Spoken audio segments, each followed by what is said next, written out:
মার্কিন প্রযুক্তি giant Amazon বিশ্বজুড়ে আরও 16,000 কর্মী ছাঁটাইয়ের ঘোষণা দিয়েছে। কৃত্রিম বুদ্ধিমত্তা এআই খাতে বড় বিনিয়োগ ও সাংগঠনিক কাজ সহজ করার অংশ হিসেবেই এই সিদ্ধান্ত নেওয়া হয়েছে।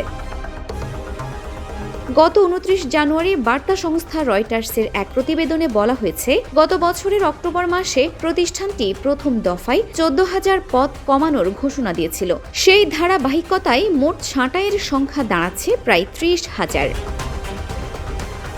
অ্যামাজনের সিনিয়র ভাইস প্রেসিডেন্ট বেথ গ্যালিটি এক বিবৃতিতে বলেন, এই পদক্ষেপের লক্ষ্য হচ্ছে প্রতিষ্ঠানের সাংগঠনিক স্তর কমানো, দায়িত্ববোধ বাড়ানো এবং অপ্রয়োজনীয় আমলাতান্ত্রিক জটিলতা দূর করা, যাতে সিদ্ধান্ত গ্রহণ ও উদ্ভাবনের গতি বাড়ে।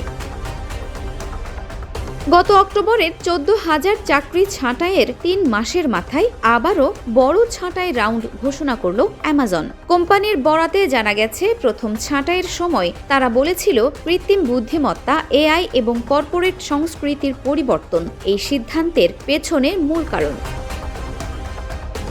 অ্যামাজন জানিয়েছে, কোভিড-19 মহামারীর সময়ে অনলাইন কেনাকাটার চাহিদা এত বেশি বৃদ্ধি পায় যে তারা অতিরিক্ত কর্মী নিয়োগ করেছিল। গ্যালিটি বুধবারের বিবৃতিতে আরও বলেন, এটি আমাদের নিয়মিত পরিকল্পিত ছাঁটাই নয়, তবে এআই এর ব্যবহার বেড়ে যাওয়ায় কাজের স্বয়ংক্রিয়তা বেড়েছে, যা কর্পোরেট চাকরিতে প্রভাব ফেলছে। অ্যামাজন তার ই-কমার্স ইউনিটে প্যাকেজিং ও ডেলিভারি আরও দ্রুত করার জন্য রোবোটিক্সে বিনিয়োগ করছে, যাতে মানব শ্রমের ওপর নির্ভরতা কমানো যায় এবং খরচ হ্রাস করা সম্ভব হয়।